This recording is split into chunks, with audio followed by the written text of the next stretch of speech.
What's up? What's up? What's up? It's Newbies to Movies, and I'm Tyler. And I'm Justin. And this is a podcast where we like to talk about new movies that we like to watch. So we have a special guest this week, Hayden.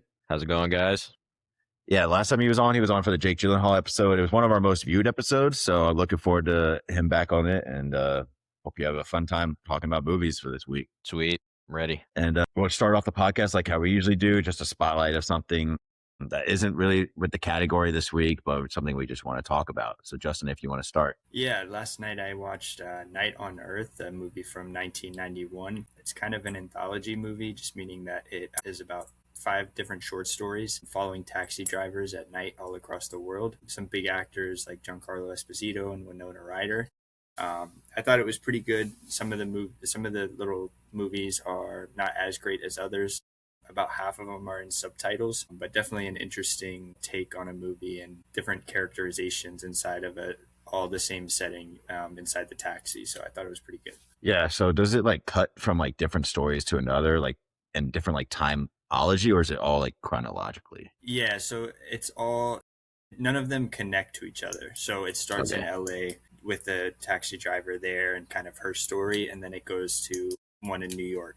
Different story, not same night because it's all across the world, but all within a day of each other, but not connecting at all. Just like little short stories, different themes involved in each one. Interesting. That sounds very different. Yeah, it definitely was. It was cool to see. What about you, Hayden? Yeah, so the most recent movie I actually watched was John Wick.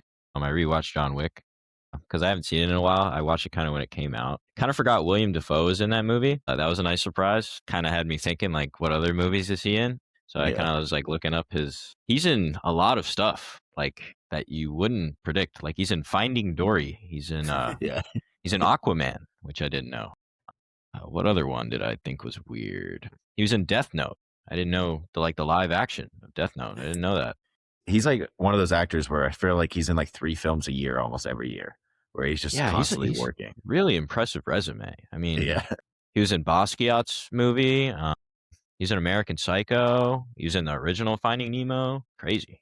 Has he even won like any award? I feel like he hasn't been like recognized, but he's due for one.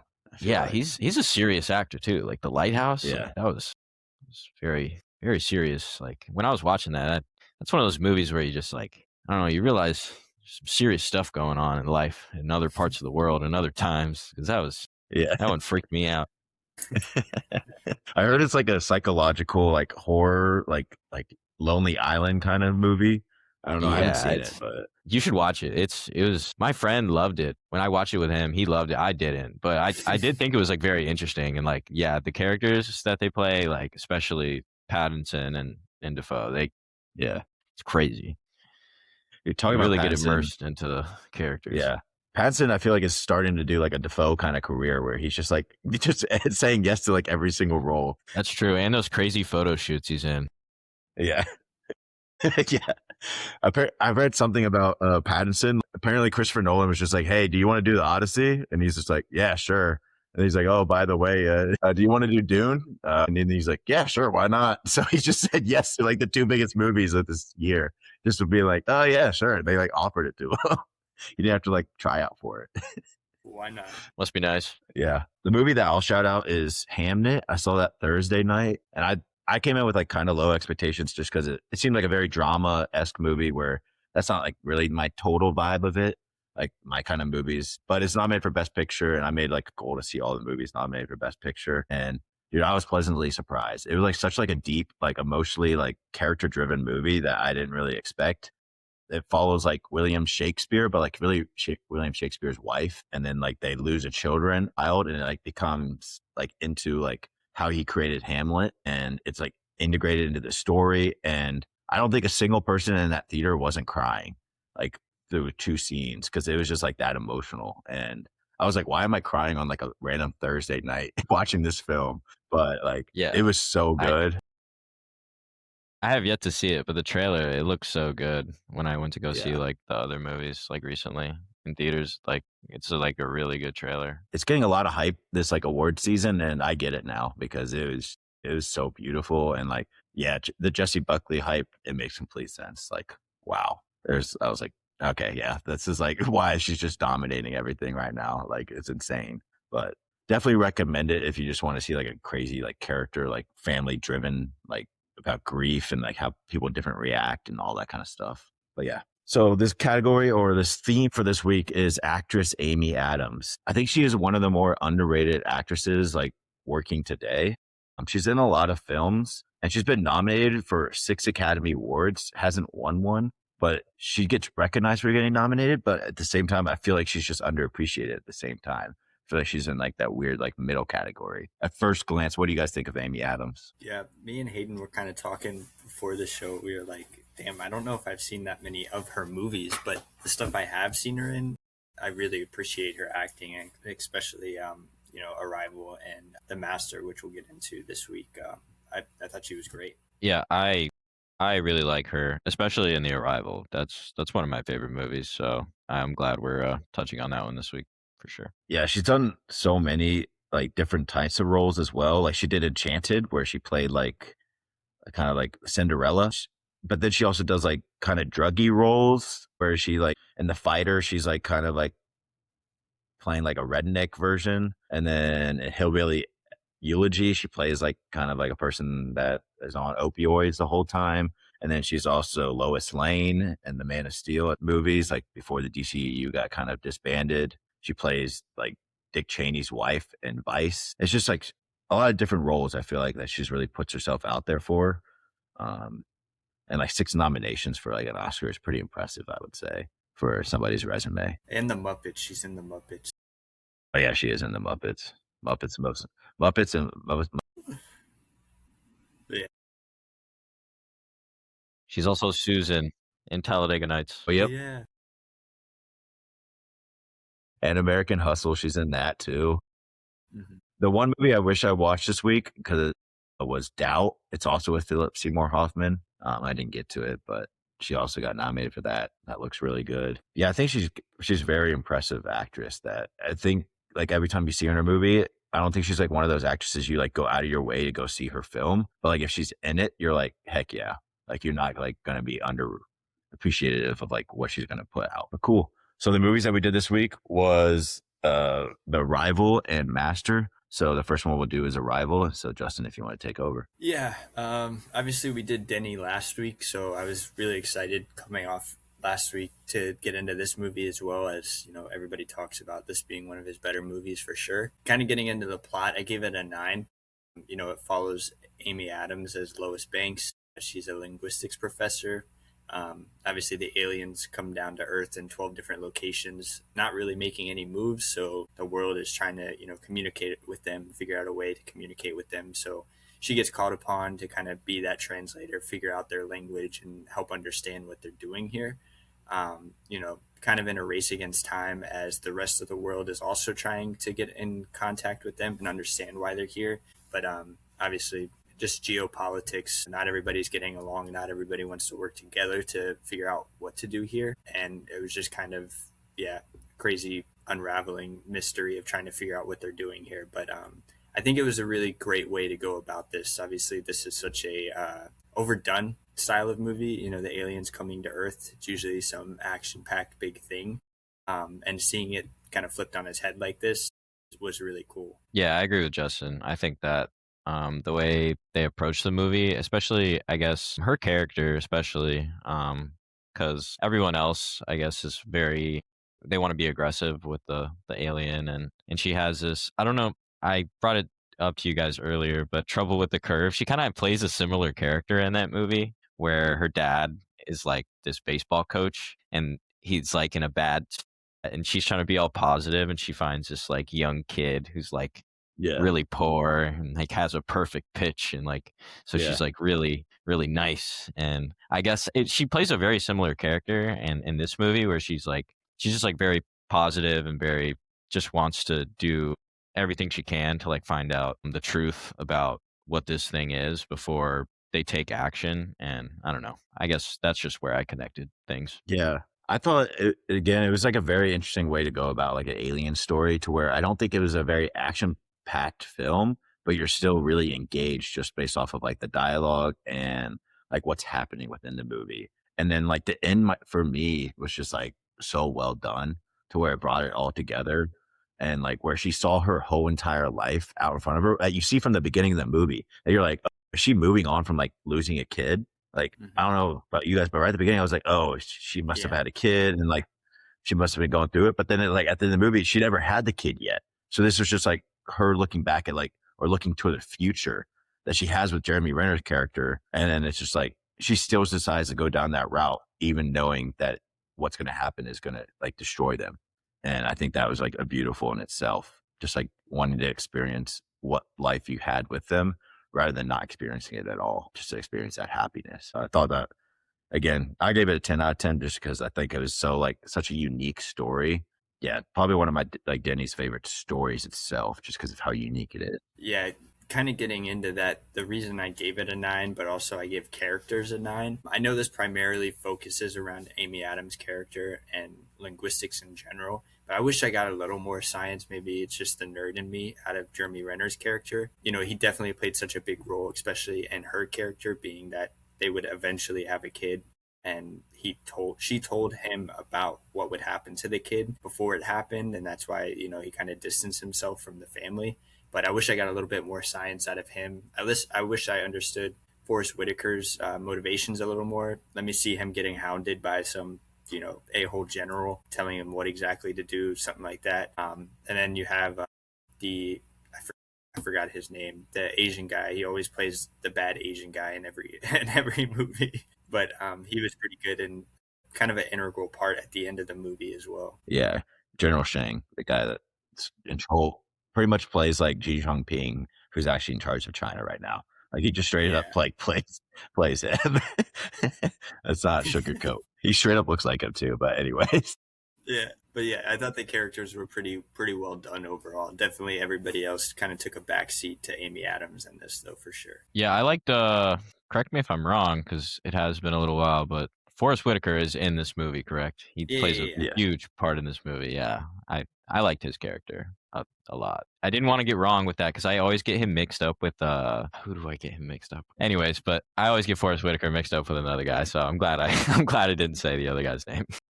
Yeah, I see what you're saying. Because I also like hit on characters just because I think the biggest thing was like the more like the armies, like how they're trying to play the good guys, you know, up into it, and then at some point like China is like really the one that forces the action. So I think that was also like an interesting film decision, which I don't necessarily completely disagree with because like I think geopolitics. I mean, Russia's really one that starts it off in the movie of like holding all their information in first, and then that kind of dictates the action of Russia or of China. Which I think geopolitics side, like I think that would actually realistically what would happen. But I think it brought into more about how her like understanding of language from like the aliens in the film is what is able to connect with them in order to save the world, which I think was really cool. And then getting into cinematography, I gave it a 10. I thought it was pretty great in this movie, and I don't think there's many times that Denis misses. It's very naturalistic, very muted tones, and a very intimate style, you know, just to kind of show what her character is going through in this whole movie. A lot of realism, especially in something that's, you know, so supernatural. It was super well done, very deliberate light shifting, especially I think about like when they were in the alien ship and kind of the fog with the aliens. I thought that was so well done. And then to finally see them, I think they were beautifully designed. I mean, we'll get into that later, but yeah, cinematography was great in this. Yeah, I agree with Justin. It was actually, I thought this was done by Lubeski because they like to work together sometimes, but it's actually done by Bradford Young, who I've never heard of. He did a really good job. Yeah, he did a really good job. It's beautiful. Again, like Denny, he knows what he's doing with his movies, and like he makes it look a certain way. And I thought the ship's design itself was super cool. I think maybe that's part of set design, but like it's also like clearly VFX. So like, is that part of cinematography? I feel like it's a good in between of both. I just think just like the first like scene of like seeing them like over the mountains of like Montana itself was really cool. And then when it pans to like each one in different countries, I thought that was also really unique. And then especially when they all like turn over simultaneously as it like shifts to different ones. But yeah, his movies are just so beautiful. Like I don't think any of them I walk away not liking. Yeah, I think the shot of Amy Adams, just like if you just look up Bradford Young Arrival, like the shot of Amy Adams, like just with the the Hypnopod or whatever I Yeah. forget what it's called.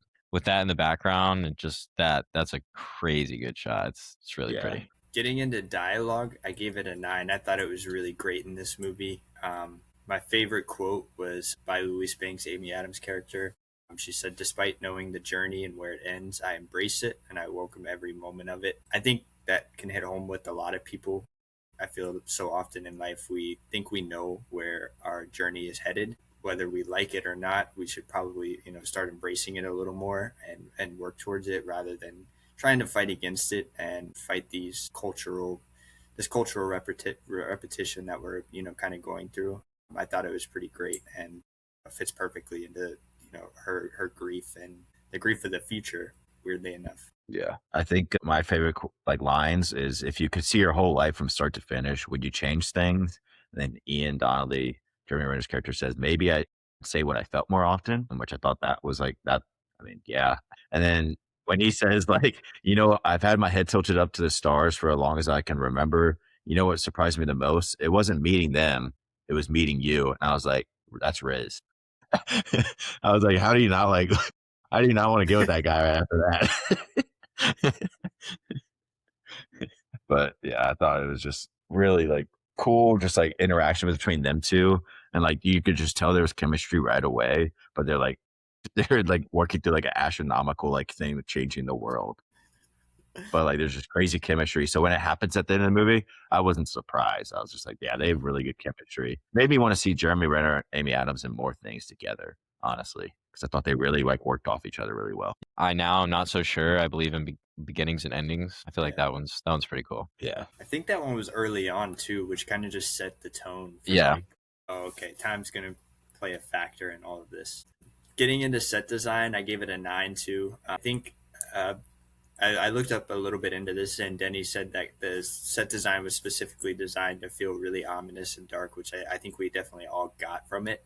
I think the alien ship looked really amazing. It's just like a good blank canvas from both the inside and outside of the unknown. It really like symbolized that for us, but obviously the characters as well.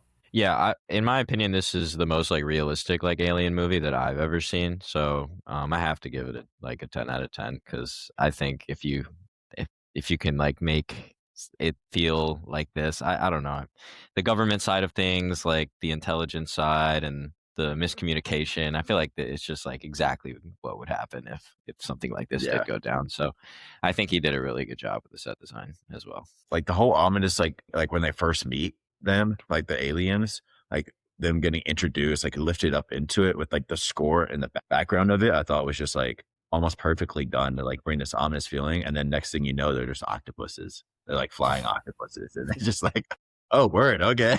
I didn't expect that to be like what the alien looks like, but all right, because most of them they're just like big-headed fools, and or like some crazy like looking aliens, like Predator or something like that. But no, this one was like very unique. Yeah. And then for acting, I gave it a 10. I thought it was really amazing, specifically by Amy Adams. Definitely the best thing I've seen her in. But also, Jeremy Renner did pretty good. I just, again, wish that we saw more of him. And then Forrest Whitaker was pretty great in this as well. I thought everybody did great. Yeah, I think Justin's spot on. I was going to say the same thing. I think that's a pretty good trio. And Amy Adams especially killed it for sure. Yeah, Renner and Amy Adams just work off each other so well in this movie that it's like so believable. And I really think if you don't build that like chemistry off of each other, the film doesn't hit the same. It's really a shame that she didn't get nominated for this at all, like in any.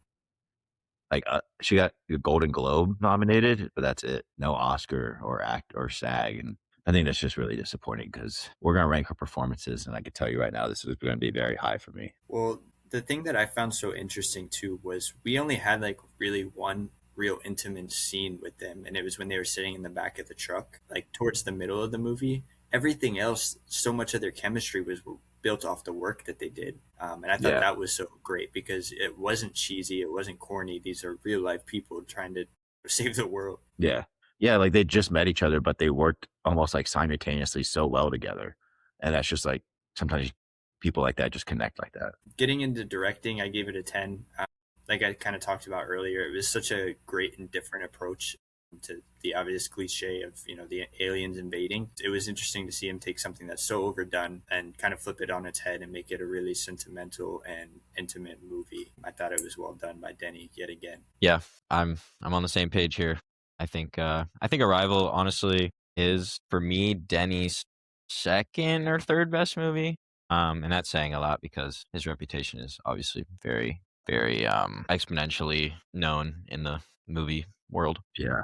Yeah, because I think it's interesting because he did Sicario before this, like a year prior, and then he does Blade Runner a year after this one. So he kind of just goes like really grounded with like Prisoners, Enemy, and Sicario, and then just goes straight into science fiction with like Arrival, Blade Runner, and the Dune movies. So I think it's like quite a drastic change for him that I think not many directors can do like really well, like a transition. Like pretty I much will like say though, Enemy isn't super grounded. Enemy's a little sci-fi for sure. towards the end. Towards the Yeah. end. Yeah, That towards movie the end. that movie still makes zero sense to me, Yeah. to be honest. And then getting into soundtrack, I think we talked about him a little bit last week, but Johan Johansson was pretty amazing with the score, perfectly portrayed plot points. I talked about it, how he also was originally working on Blade Runner and then got booted for Hans Zimmer, which I kind of get, but also I think he probably would have done pretty great in Blade Runner as well. So I gave it a 9. Yeah, I agree. Yeah, I'll give it a 9. I think if you hire any guy from Iceland, he'll do a pretty darn good job. For some reason, those guys know what sounds work and what don't. So yeah, that guy did a pretty good job. Yeah, whatever music classes that they're doing in like their grade schools is clearly working for them. Yeah. keep it up over there in the Nordic countries because all of them just be cooking over there on their scores. Yeah, this is like probably one of my favorite scores just because I think it adds so much to the ominous feeling of the film that he wants to portray. Again, very well done. And then getting into theme, definitely a lot to unpack here. Obviously, communication and language kind of is built around this movie. And then just overall bridging differences, especially when it comes to language, and unity and division, obviously, throughout the world. I think the aliens were kind of a simile for, bringing humans together. And then the nature of time, perception, and choice was definitely a big one there at the end with how their language kind of goes across what we would think of as a linear timeline. Yeah, it's really hard to like niche down like what the themes are of this movie because I think it's like a lot of different ones that kind of like I don't think it's just one like that just builds off of each other. But again, that's what I think is so interesting about this film. I think each person could take a different thing away from this film. That's something they can learn for their own lives of like being able to like tell people how you actually feel and stop being so scared about like how you feel and just being forefront with your emotions. Yeah, and then getting into editing, I gave it an 8. I thought it was really well done, especially with the ship and everything like that. I think it looked pretty great. No real knocks on this movie. I just think I gave it an 8 mainly just because it wasn't some giant action thing. So a lot of simple editing, especially when it comes into their them going up into the ship and everything like that. Yeah. Yeah, I think he's right with the 8. I think that's He didn't really have to do too much, to be honest. The only Oscar that it won was best sound editing, though. That's interesting. Okay, sound editing. Yeah. Sound editing, yeah, that makes a lot of sense. Yeah. No actors got nominated for this, but sound editing, sound mixing, production design, film editing, cinematography. Interesting. And then, so overall, I gave it a 9.4 out of 10 or 94. I think it's probably my second or third Denis movie as well, but Amy Adams absolutely killed in this. This is by far the best role I've seen her in and one of her best movies for sure. Yeah, sorry. Justin, what did you just say? Oh, sorry. I gave it a 9.4 out of 10. Like just the entire movie? We're just grading? Yeah. Okay, cool. I'll do 9, just flat 9.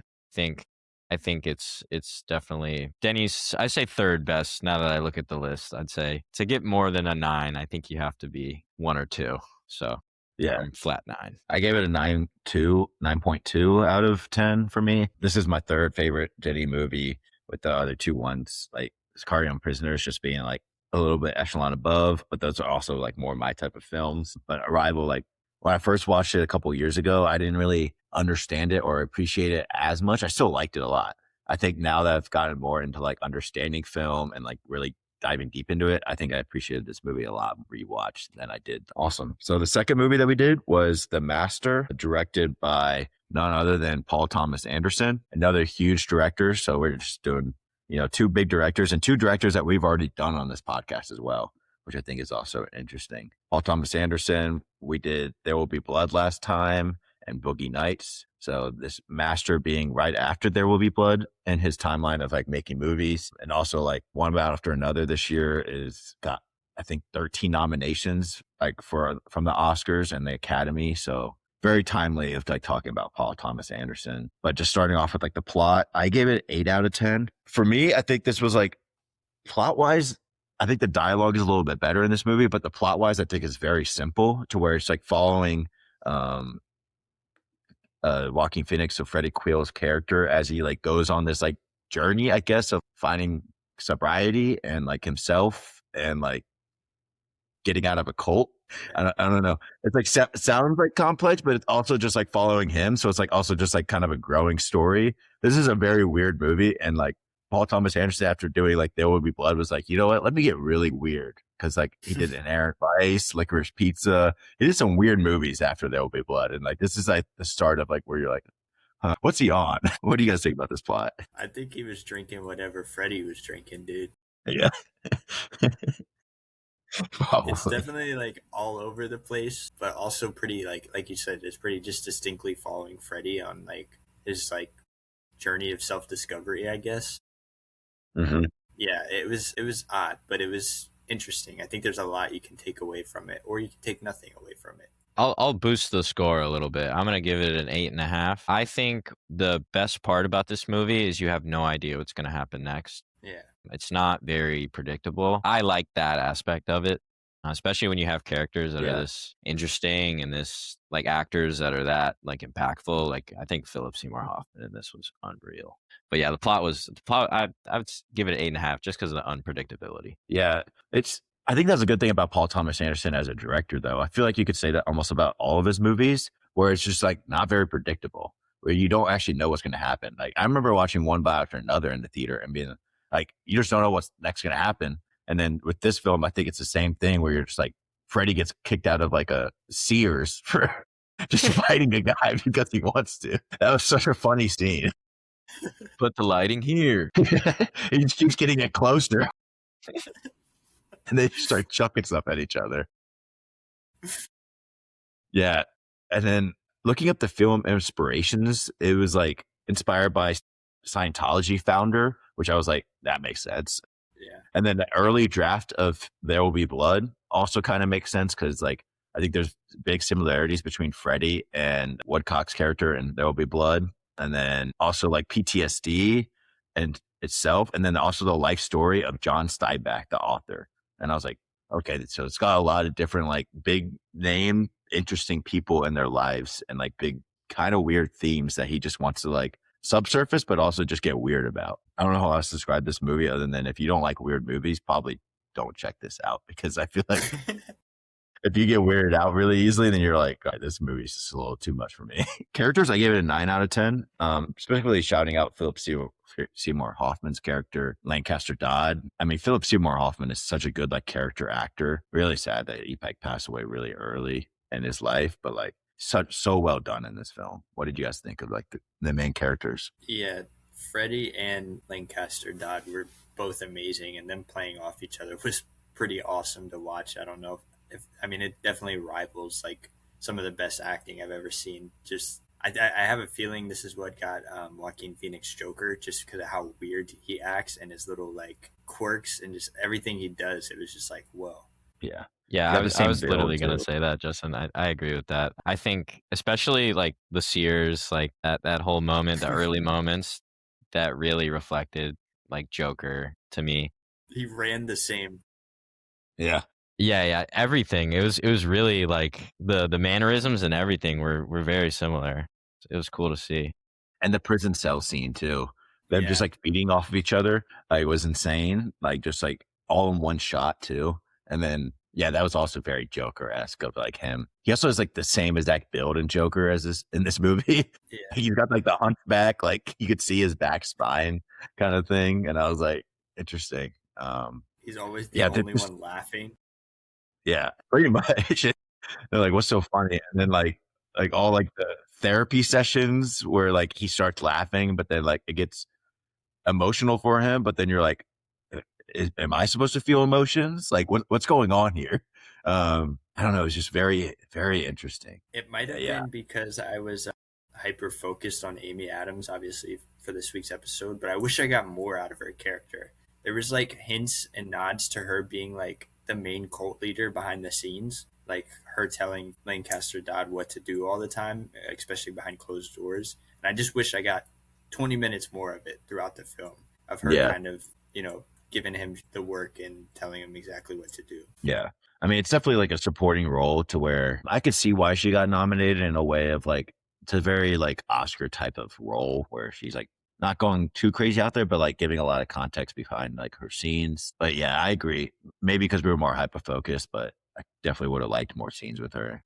It's tough when you have those other two guys there. I mean, it's a tough job, but I think she did a great job with the fact that those two had such great performances. I think For sure. she really Yeah, wasn't outshined too hard, I guess. Yeah, I feel like that's hard when you're put into like a room with those two guys who Paul Thomas Anderson probably just like gave him like the green light to like go crazy with it, while she needs to be like more of a subtle character. So I feel like that's really hard to like kind of niche and like be like that in between person.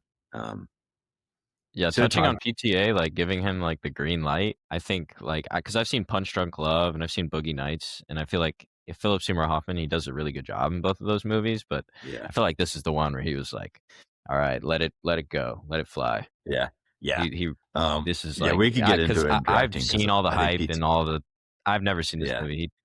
He's insane. Cinematography, I gave it a 9 out of 10 because again, talking about PTA, he's really good with these one shot scenes. So where it's like following characters and just like letting the scene breathe rather than like editing it. And that's like almost all the movies I've seen with him. He's very good at that. And I really like that type of cinematography. And I think it's very unique to him as a director that I don't think many other directors can really like follow up or do as well. Yeah, I definitely agree. All his films, they feel like his films, which is a pretty good thing. I think specifically, not a one shot scene, but a scene where it's kind of Freddy's training arc, where they're like training him to be like a good boy, and it's like perfectly cutting between all the different training regimens they're doing for him, which I thought was really well done and really cool to see. Yeah, I like the cinematography a lot. I think PTA does a good job with like passing time scenes. Like I think just him like hanging on the boat and them trying to throw like pieces of bread at him, just like it's a beautiful shot and it's funny. And it's only 5 seconds, but it's just a nice touch, and he does stuff like that really well. The dialogue, I gave it 8 out of 10. Again, it's like very weird scenes where like you don't really know what he's trying to make you feel within the film, or if the feeling that he wants you to do is uncomfortable, that you shouldn't be there listening to like him give out like his PTSD thoughts. Like something about his writing is he has very deep and dark themes, but he makes light out of it and he doesn't make it too serious to where like you become like depressed watching this movie. Instead, you're just like, you kind of like laugh at it as well along with it, which I think is very interesting as well, of like a writing style. Yeah, I think that the dialogue was very open and free here, like we kind of talked about. I think he just kind of let them go. I'd like to look up, how many scenes were improvised in this, because it just felt like they were just cooking whatever they had in the tank, which is pretty great to see. Yeah, I think this is a tough one because at the same time you don't want to do too much with the dialogue to not let the actors have a chance to do what they can with that and really like I guess take it to the next level. I think it was well written because I think if it was overwritten, then the characters wouldn't have been able to be as impressive as they were. Yeah. My favorite quote or like the shout out for it would be like, if you figure out a way to live without serving a master, any master, then let the rest of us know, will you? Because you'll be the first person in the history of the world. And I was like, interesting. Like I do think like that's slightly accurate, where it's also like that could also just be like a cult leader like saying like you must be serving somebody. But it's also like post World War II vibes. So it's like, you also got to take that into like fact. The acting, I gave it 10 out of 10 because I think the two main, and even Amy Adams, when she's in it, and Laura Dern, I think they're all, and this cast is insane. Like, it's just like, you just like each person popping up, you're like, oh wow, this person's in it, and this person, and this person. Like, it was really well So done. many. I was watching it, and I think I've told you guys this. Like with this podcast, I've just gone into the movies open, like blank slate. Like I know nothing about them, so it felt like the first 30 minutes, just damn, somebody else popping up. Oh, there's Jesse Plemons. Oh, there's Remy Malek. It's just like they keep Yeah, coming. yeah. And this is Jesse Plemons early, and Rami Yeah. Malek like early. Like, that's insane. I was gonna say I saw Rami Malek, but Jesse Plemons was like in the background in like the early shots, and I was like, it's like no way. I was like, no way. But yeah, the cast was incredible. They have three best leading actor winners in this movie. So you got Philip Seymour Hoffman, Joaquin Phoenix, and Rami Malek, who have all won best leading actor. And hopefully Jesse Plemons gets his love one day for some role. He because I will. see it coming for him. Yeah, I see it coming for him as well. Amy Adams, I feel like it's going to be hard for her this time because she's already been nominated, 6, 7 times. So it's like, we'll see. I saw some leaked pictures. She's playing like a fat suit character in her next movie. Interesting. She's I also guess going to she's- be in the Star Wars movie, The Starfighter. Oh, Hopefully not that one. maybe she's playing a Hut. For sound effects, for me, I gave it a 7 out of 10. I guess maybe this just wasn't my type of like score or soundtrack. I found that in a lot of his films though, where like the score or soundtrack is a little too stringy for me, or not as well done as I would like it. I don't really know how else to describe it. It's just not that grand, or I don't think it adds to the film in a certain kind of way. What do you guys think? Yeah, no, I agree. I mean, I think he definitely uses his orchestras in like a small scale kind of way, kind of make it feel more intimate and less grand. Just because most of his movies are kind of on a small scale, but I thought it was fine. I will say I watched all of it this morning and I don't remember. So don't think it was that, I guess, noticeable. But yeah, I guess I don't really have much to say. But it worked. It wasn't annoying, I guess. Yeah. So the guy that did the score for this is Johnny Greenwood, which is the lead guitarist for Radiohead. And he also did movies like There Will Be Blood, and as well as One Battle After Another this year. So I think that's interesting. He also did Phantom Thread. Seems like he really works with Paul Thomas Anderson a lot on his scores. So it makes sense why all of his scores are very similar. That's pretty cool. I didn't know that. Set design, I gave it 8 out of 10. I thought it was interesting when like the movie starts off like on the ship and the beach scene, which is quite an interesting scene. Dude, he's horny. What I will say about PTA is like every film somehow he's gonna bring back like some type of like horniness into his films. That's all I'm gonna say. There is some type of horniness in like every single film of his that I've seen, and I'm like, you know what? Maybe that's just his shtick. It's kind of funny because Punch Drunk Love is like his least horny film. Yeah, but it's like love in the title, but In the like title, the rest of them, it's literally like a love story. yeah. Yeah. The first 20 minutes, like Joaquin Phoenix, Freddie Quill is just like straight up horny the whole time. But the set design itself, I think there's nothing spectacular. Again, like Sears and like the whole Colts's vibes and the ship itself was unique as well. But it's just nothing crazy for me. Yeah, I thought it looked good. The ship was pretty well done, I think. I liked all the scenes on there. It was pretty good. Made it feel, kind of tight, like they were in a box on the ocean, which was kind of cool to kind of see his character open up from being stuck in a setting like that. Mm-hmm. Yeah, I agree. I think they did a good job of really capturing like the time period as well. Mhm. Like the boat looked very vintage, I guess, and yeah, I think it looked really nice. Then for directing, I gave it a 9 out of 10 because again, I think he's a very interesting director where it feels like his film, like all of his films are very similar in the way he wants to tell his stories. But I also think he gives a lot of brevity and like openness to his actors to like give a lot of feedback to him of like how their characters are going to do. Like I could see very similar things of like how free he let Philip Seymour Hoffman and Joaquin Phoenix in this film, and to like how free he let Leonardo DiCaprio be in One Battle After Another. Like I see very similar ways where he's just like he's letting these great actors just do their thing and like be their character without like giving too much input, if that makes sense. Yeah, I'd say the same with Daniel Day-Lewis and both Phantom Thread and the other one. I'm losing the name right now, but he was pretty great in all his movies as well, which I think says something about him. He's not egotistical as some directors might be, wanting it exactly done the way they want it done, and he's understanding the artwork of it all and letting the artist be the artist. It's kind of interesting you say that, Tyler, because now that you say that, like, even though like it is Mark Wahlberg in Boogie Nights, it feels like Paul Thomas Anderson, Mark Wahlberg. Yeah. He just has that like effect on you where he like lets you kind of be yourself, but it's also like it's his movie at the same time. It's kind of impressive. Yeah, I think that's why so many actors say they want to work with him, because he brings out like a certain like thing that they probably don't even know they have in themselves. Because DiCaprio specifically was like, why did they ask him in an interview, why did you want to do this film? And he's like, because of Paul Thomas Anderson. And I'm pretty sure I looked up an interview with Joaquin Phoenix, and he's like, the reason why I've done 2 back-to-back movies with him is because it's Paul Thomas Anderson. The actors specifically want to work with him because of what he does. So for editing, I gave it an 8 out of 10.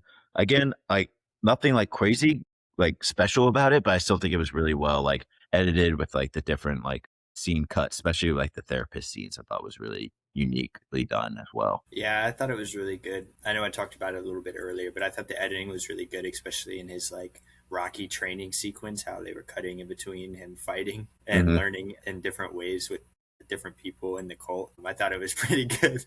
But overall, the movie was edited pretty well altogether. Yeah, I think it was pretty well edited. There's nothing like too crazy because, no crazy action scenes or car chases or anything like that. But with what was given, I think it was done very well. And then lastly, for theme, I gave it 8 out of 10. I don't know what to stem it out of the theme, but just because like the movie for me was like so funny and like all over the place to where I was like, so like, what were they trying to say in this movie? Or was it just like a movie of like, man was getting drunk a lot, and you know what? He sobered up. And so I was like, oh man, the moment I got sober, I noticed I was in a cult. Crap. Yeah. I took a couple things from it, but again, like some of it was just like very little touched on. So like obviously in the beginning we have a lot of post-war trauma.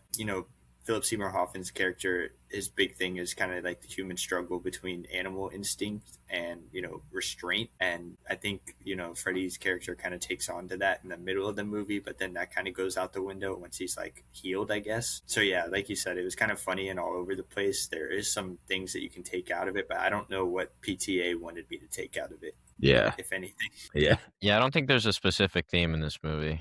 Yeah. It's kind of just. Yeah, I don't think there's so multiple. either. Yeah, alcoholism's one of them. I guess. Yeah. I think that's like my one hit on it. I guess I still really enjoyed the film. Like I gave it an 8.4 out of 10, to where it's like a very like weird movie. But I could see why people wouldn't like this movie and why they have it lower on his ranking, just because it doesn't have that like nice climax that a lot of movies do, where you like walk out of the movie and you're like, okay, I understood that was a good wrap up. This movie kind of just ends and you're like, is that it? Like, like what did I just like kind of watch? What was I supposed to get out of that? So yeah, I gave it a 8.5 out of 10. Same kind of thing. I wish there was a little bit more streamlined to it, I guess, a more linear story, but I get it too, because you could definitely tell out of all of his movies, I think he was just letting the actors go here, which made for a very, very cool scenes and very interesting dynamic between them. Yeah, I could go for a prequel with Joaquin Phoenix and how he ended up on the beach.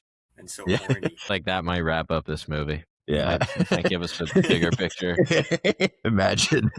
After with them making the lady on the beach in the sand. After Paul Thomas Anderson wins probably, well, we're going to make predictions later in this podcast, but after he wins probably 3 Oscars, he's just like, you know what, let's do a prequel of The Master, you know? You know what? I think that's what this is moving. This is what the movies are missing right now. That's funny.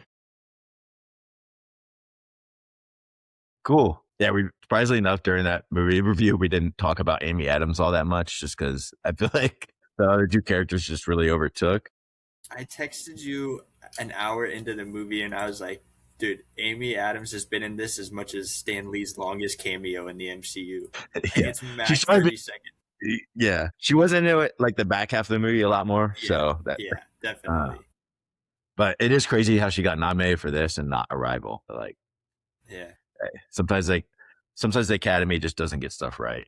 Surprise, surprise. But cool. So the next like thing that we're gonna do is we're gonna rank Amy Adams' top 10 performances. The way that we're gonna do this is it's gonna be split up into 3 different like teams, I guess, that we get to choose from, like with the random wheel selector. So like Team A would get picks 1, 4, 7, and 10 with 1 veto, and then Team B would get picks 2, 5, and 8 with 1 veto, and then Team C would get 3, 6, and 9 with 2 vetoes.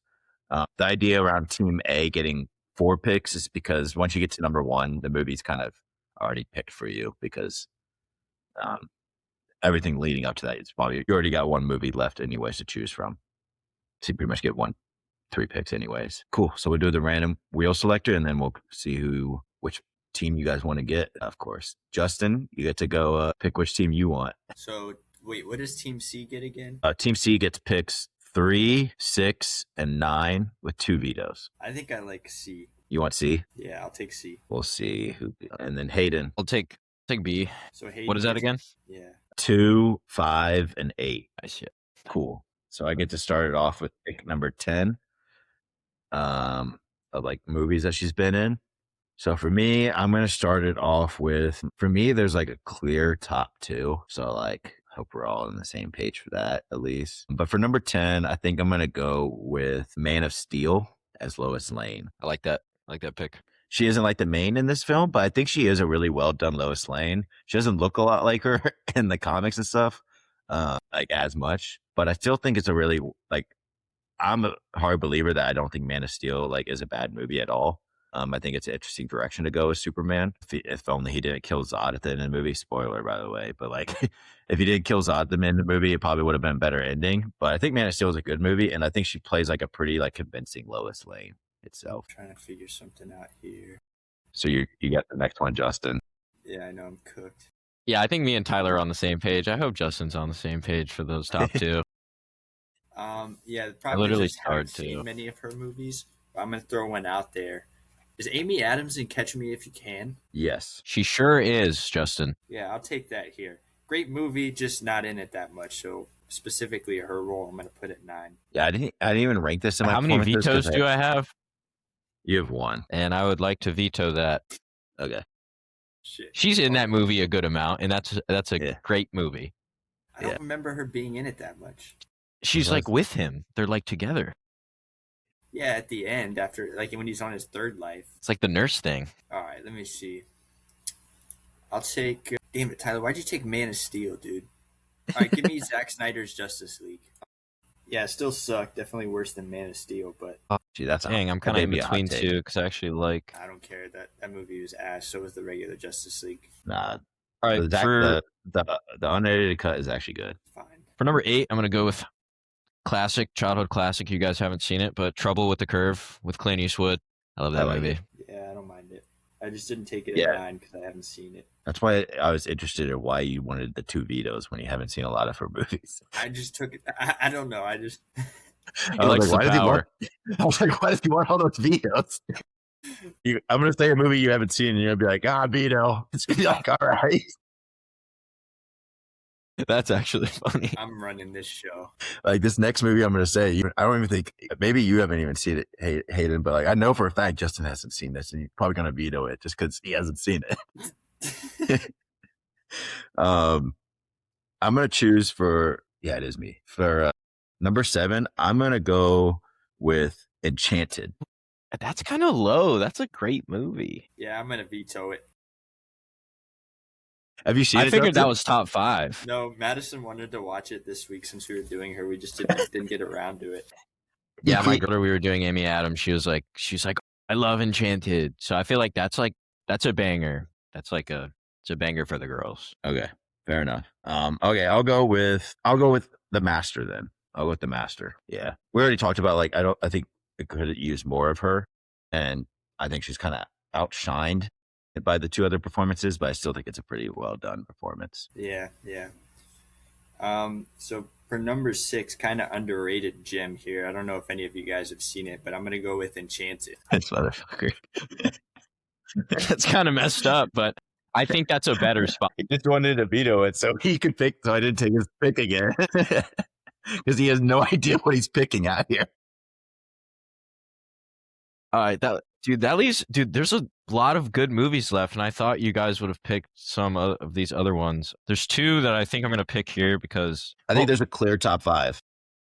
Okay, Talladega Nights, The Ballad of Ricky Bobby is getting picked right now. I like it. You guys probably haven't seen. You guys probably haven't even seen these. Have you guys seen Nocturnal Animals? I have. I don't love it. Damn, you don't like her performance though? Sorry, dude. Talladega Nights is that's I've seen that 7 times. I love that movie. Yeah, she's not in it that long, but she does bring him back to racing. She's the reason he came back to racing.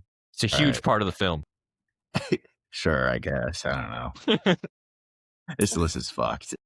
You can veto that. Do you have one? No, because then Justin's gonna pick it at number 3. I already know it.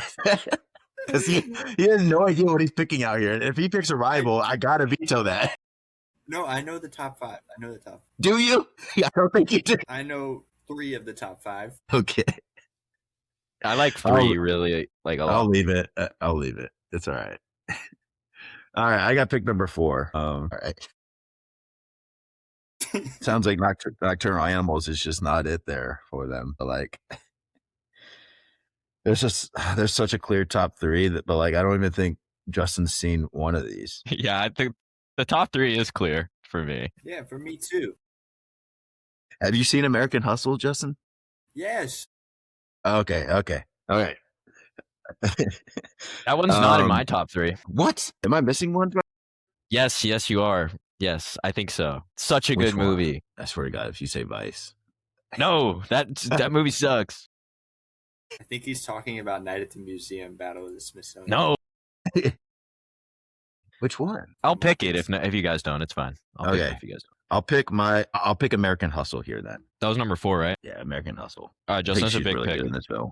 Yeah. I guess now I'll take Catch Me If You Can. Yes. Okay. Money. Yeah. That's exactly okay. I feel like I have to say Her for number 2. I like that. Whoa. Or was it you? Did you want me to say The Fighter? Well, I wanted someone to take Her earlier, but no one did. That's such a good movie. We can't skip both of those, but we need Arrival at number 1. Yeah. Arrival's the clear number 1. Okay, I'll take Fighter. I feel like that's more clear cut than Her. I'll take Fighter. Okay. God, no one took Her. That's such a good film. I guess I did take Ricky Bobby. Yeah, I'm gonna say. Yeah. I was like, you only got yourself to blame here. You took Talladega Nights at 5. I thought Her was top 4 for sure, man. I didn't think American Hustle would be on there. She plays such a unique character in that. Yeah, she plays such a unique character in that. So I feel like that kind of shines a light on a different type of character she's going after. Doesn't she play a computer in Her though? No, that's Scarlett Johansson. Yeah, she's the other. I need to rewatch that. Yeah, she's barely in Her. Am I tripping? I haven't seen it. I feel like she's barely in it, but maybe I'm wrong. I haven't seen it in a while either. So I need to rewatch it. Yeah, good list actually. I thought she was the computer. Never mind. Yeah, no. I don't even know what I'm talking about. Arrival at 1. Yep, Arrival at 1. Surprise. I think The Fighter, she's also really good in. Really works well with Mark Wahlberg in that film. Really important piece of that movie. And the fight scenes between the family and her, I think, are really funny as well because it's just so rednecky. Christian Bale's also insane in that movie. Yeah, I'm pretty happy with the list. I'm glad we put Justice League at 9 and not Catch Me If You Can. Yeah. So our top 10 is number 10, Man of Steel. Number 9, Zack Snyder's Justice League. 8, Trouble with the Curve. 7, The Master. 6, Enchanted. 5, Talladega Nights. 4, American Hustle. 3, Catch Me If You Can. 2, The Fighter. And 1, Arrival. I'm ready for us to get some more hate in the comments. I feel like we're just clickbaiting at this point because I already know it's going to happen. But yeah, I like our list. Yeah, because most of these movies I've seen, I think we've all seen most of them. The one that I would say, Nocturnal Animals, I specifically really like her in that movie, but it sounds like you didn't like that movie, Hayden. Well, the problem is I watched it on a plane, and if you've ever seen the opening scene, doesn't really work on a plane. No. So that kind of threw me off at the beginning, and then I don't think I gave it the respect it deserved after that. Yeah. I guess I need to watch that in a closed environment with no public around. Yeah. Yeah. Bunch of fat women that are all naked just on my screen. Got people behind me, there's children. I watched Hillbilly Elegy like this past week. The movie itself sucks, but she's really good in it. It's like a memoir movie about JD Vance, like growing up. But it Really? came out in 2020. Yeah. But it came out in 2020. So while he was like just a state representative for Ohio before he was vice president. So I think that was just interesting to watch this week. I was like, wait, this is about JD Vance, the vice president of the United States right now? And I thought that was a little wild for me. What was that called again? I need to watch that. Hillbilly Elegy. It's on Netflix. I think it's eulogy, but it's spelled Elegy. Is that how I you don't say need to write that eulogy? down. I'll remember that. Okay. Cool. So the next exercise that we're gonna do is we're gonna predict who we all think is gonna win each of like the big categories for the Oscars. And this is like our own predictions. We're not like making any subsetted rules like we did with the predictions before. It's just straight up based off the nominees, who we think is going to win, and then we'll probably add an insert of like who we think should win. So the first category that we're going to start off with is Best Original Song. Let me find it real quick. Yeah, so the nominees are Dear Me from Diane Warren, Relentless, Golden from K-Pop Demon Hunters, I Lied to You from Sinners, Sweet Dreams of Joy from Viva Verde, and Train Dreams from Train Dreams. Yeah, I think it's going to be the Golden from K-Pop Demon Hunters, but I also really love I Lied to You from Sinners. I think it will be I Lied to You from Sinners as well. I think that was a good song. Yeah. Yeah. I think it's going to be Golden. I'm almost positive. It's almost a lock at this point, I think, just because it's won all the big name categories, or like it's won it in all the big name like awards so far. I think both of them would be good winners, but Golden, I think, is just so popular. It's kind of hard not to. It was like #1 in the world for like, I think like, which is kind of insane that it's like directly from a movie. Dang, I That didn't know adds that. to the movie as well. Yeah. Yeah, it was huge. But I Lied to You is also such a critical part of that movie. So I could also see it making like a big upset. Just talking about the Oscars in general before we keep going, like Sinners getting 16 nominations is kind of insane. Like Yeah, it's the most of all time. Like insane for, I love Sinners. Like it was my favorite movie of the year. Still will be. And I'm probably going to rewatch it like every year because I think the movie is so good. And even with the category added, it still beat the best, like the most nominations by 2. And I think that's something to note. Just like the film got noticed for that. I think that's I just really worry cool. it won't get the wins that people are expecting. Yeah. I think the Academy setting themselves up by doing that, giving the most nominations, and probably will not win a lot. So cool. So next we'll do Best Cinematography. Yeah, I have one battle here, but I think it's a toss-up, probably between that and Sinners, if I had to guess.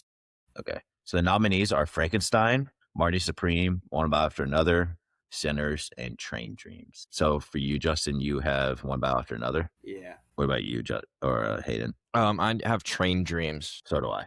I also have Train Dreams. I think this would be a really cool win. A little different from like a lot of like the other movies that got big nominations. I think it deserves one, and I think honestly this one makes sense. Yeah.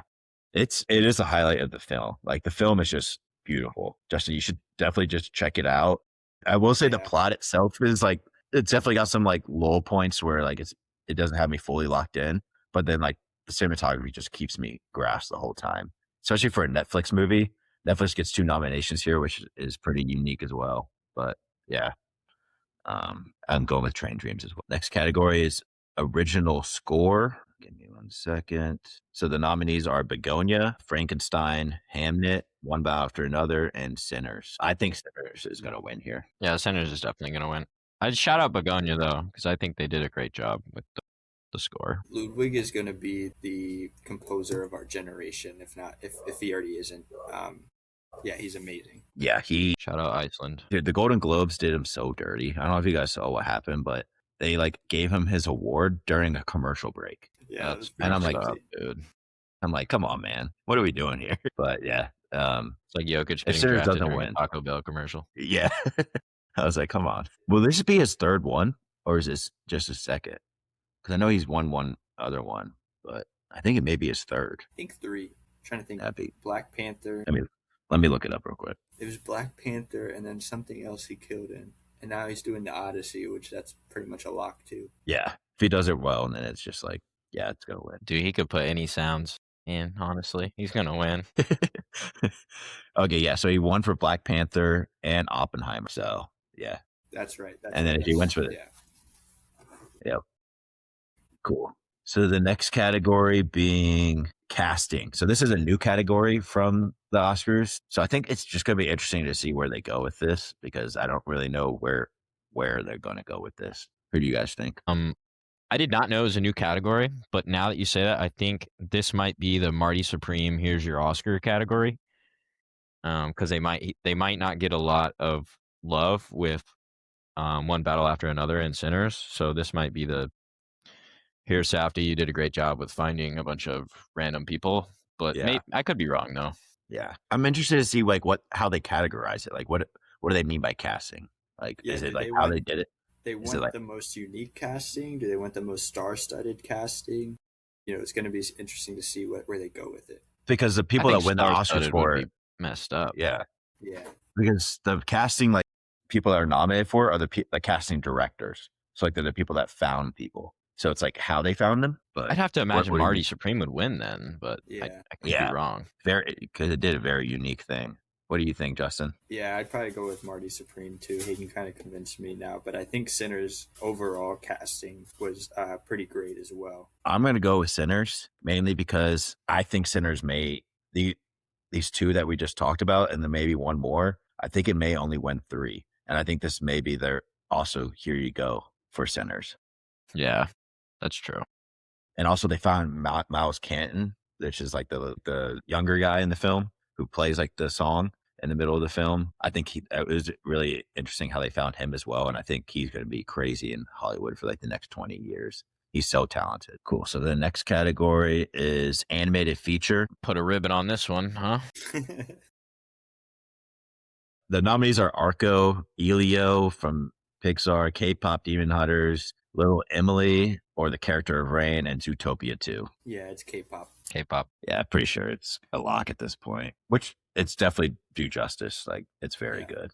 Very good movie. One of the most popular movies too. And the next one won't come out to like 2029, I think. Just shows like the love that they put into it. Okay, next category being original screenplay. So this is like something that they don't like obviously adapt from anything, and like the person's nominated straight up just came up with it, which I think is also very unique. So the nominees are Blue Moon, It Was Just an Accident, Marty Supreme, Sentimental Value, and Sinners. Yeah, I think this one goes to Ryan Coogler and Sinners. I think people just love this story way too much. And it was super well done. I think this category was made for Sinners. I think, they'll take this one home. Yeah, I hope it does. If it doesn't, I'll be really disappointed. I'd be very shocked if it didn't win this category. I think this is the one that's a lock for them. Yeah, somebody's got to just get Ryan Coogler up on that stage. Let him talk. Yeah. Cool. So, and then a best adapted screenplay, I also think this is a lock with One After Another. Really? Okay. I actually don't think this one is as big of a lock as Sinners in the original, but I do think One Battle After Another will win. I do think that this category is a little closer, though. Let me look why. I forget why I thought that. I like Frankenstein. I think Hollywood likes the story of Frankenstein way too damn much, and I think that they're going to take this. You're also competing with Begonia, Frankenstein, Hamnet, and Train Dreams, which are all really solid competitors too. I do think they will win, but I do think that this one is a little closer. Interesting. I don't think it's close, personally, just because Golden Globes, he won it at the Critics' Choice Awards. I don't know. I think this is PTA's time. I think they're just letting him do his thing with a lot of these big awards. Best Supporting Actress. Let me go to the nominees real quick. Yeah. So the nominees are Elle Fanning in Sentimental Value, Inga, his daughter Lilias, Sentimental Value, Amy Madigan, Weapons, Rumi Musaku from Sinners, and Teyana Taylor from One After Another. Yeah, I'm going to take Amy Madigan from Weapons here. I know Elle Fanning, would she win the Golden Globe? And then Teyana Taylor, I think, stands a chance too, but I just liked her role the best. Yeah, I agree. I wrote down Amy Madigan. I do think Teyana Taylor will win, but I think Amy Madigan was my favorite performance out of all. So which one do you want me to put down as your prediction? Amy Madigan. Okay, man, I think this is a lot tighter than, because I think the sentimental value people are gonna like take each other's votes off of each other. They're both great performances, but Wumi Masaku was also kind of a surprising nomination. I think after SAG, it was surprising. A lot of people expected Grande. I'm happy it wasn't Grande, but a lot of people were expecting it. I think it's gonna be Teyana Taylor, but I wouldn't be upset if it was Amy Madigan, because I think it's a really good role and she deserved her flowers. So best supporting actor, Benicio del Toro from One About After Another, Jacob Elordi, Frankenstein, Delroy Lindo, Sinners, Sean Penn, One About After Another, and Stellan Skarsgård, Sentimental Value. Yeah, I don't see how it's not Sean Penn here. I think his role was so big in that movie, and he killed it. I wrote down Benicio del Toro just because I love that character. I'm not sure. I'm not sure if he will win, honestly, but I just want to show love to Benicio. Yeah, I think he could win too. I mean, probably not, but I mean, dude, what category fraud for for Frankenstein and Sentimental Value, guys? Because they were in like 40% of the movie, and they get nominated for best supporting, and I'm like, how is that supporting? The movie's also called Frankenstein. And I get like Frankenstein's like the doctor or whatever, but everyone knows Frankenstein, the monster's the main character. But anyways, don't even start me. Category fraud. I have no idea who's going to win this, but I think it's going to be Stellan Skarsgård. I think they really want to give it to him. I think it's like a Hollywood nostalgia thing. He's been in the business for a long time, and I think they want to give him his flowers as well. He had an interesting speech at the Golden Globes where he was like, cinema needs to be in theaters, and it was kind of like a act with some of the bigger, with Netflix just buying out Warner Brothers. So I thought that was also interesting. Best leading actress. Yeah, I think this one is chopped up, right? Yeah. Jessie Buckley. Yeah. I wrote down Jessie Buckley too. I haven't seen the movie, but I've heard she's gonna win already. Yeah. It makes it kind of boring to like predict and like just leading up to it, just because it's pretty much a lock, but it's pretty darn good, guys. Again, I think like there's a certain scene in the movie that like she's just so amazing, and I'm telling you, everyone in the theater was crying, and I was like, wow. But then other nominees was Rose Byrne, Kate Hudson, Renee Redzepi, and Emma Stone. Kate Hudson, I thought the movie was all right. The fact that she got nominated is insane over Chase Infinity and One About After Another.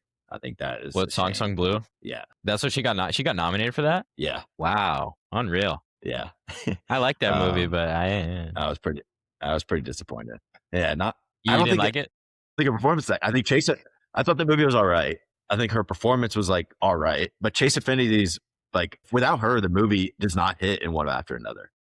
Yeah, like she's bouncing off of like Sean Penn and Leo DiCaprio like so well in that movie, and without it, I just don't think it's as well. Yeah, I think they did mess that up a little bit. I can't believe she got nominated for Song Sung Blue. Wow. Yeah. Actor in a leading role: Timothée Chalamet, Leonardo DiCaprio, Ethan Hawke, Michael B. Jordan, and Wagner. Yeah, I'm taking Timmy here. Did anybody doubt it with my outfit today? I pick Ethan Hawke, Blue Moon, because I think, they're gonna win. The other movies are gonna win other awards, and I think this is gonna be the here you go, Ethan. Here you go, Blue Moon. I think it would be an interesting win for Ethan Hawke. Because he's such a good actor. I thought it was a two-headed race with DiCaprio for the longest time, but like I think he's kind of like out of the race now, and so is Michael B. Jordan. I think both of them have just been sticking into it, but I don't think they're actually like real contenders to winning it. I'm gonna go with Timmy. Yeah, I think it's the performance of the second best performance of the year for me, right behind Jessie Buckley. Best director nominees are Chloe Zhao for Hamnet, Josh Safdie for Marty Supreme, Paul Thomas Anderson for One After Another, Joaquin Trier for Sentimental Value, and Ryan Coogler for Sinners. Yeah, I think this is where One Battle takes it with PTA. Yeah, I wrote down PTA as well. I agree. Yeah.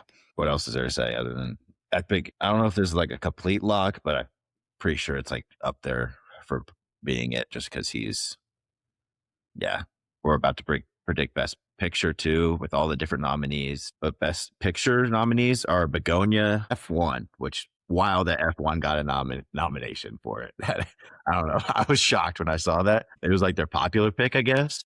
I think it's funny that the only other nomination it got was Best Editing. Yeah. And Best Picture. And I was like, what? Cool, I guess. Frankenstein, Hamnet, Marty Supreme, One After Another, The Secret Agent, The Value, Sinners and Train Dreams. Yeah, I'm gonna take one battle after another here. Yeah. I think Sinners is going to win the Best Picture. Wow. Okay. I think it definitely has a shot. I don't think they're going to give Best Picture and Best Director to the same movie. I don't think so. Just because it's a two-headed snake this year. I think they're going to dish it out evenly. Could be wrong, though. Yeah. I think screenplay is what Sinner's going to get. And then I think one after another. And also Hamnet beat Sinners at the Golden Globes, which I thought was also like interesting. Didn't really Dang, that's agree crazy. with that. Wow. Yeah.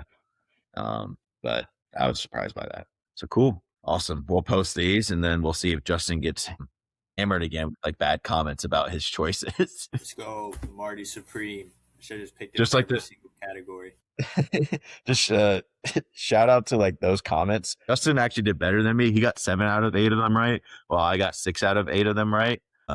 So Justin actually didn't do bad. He just had probably like the worst pick out of all of them, but like at the same point, but like also like he got destroyed in the comments for that. That's funny. Well, that wraps it up for this episode. Thank you for listening. Thanks for coming on, Hayden. Hopefully you had fun talking about it. Yeah, of course. Yeah. This is sweet. I love doing this. Yeah. Awesome. Well, thanks for listening. See you guys next week. See ya. See ya.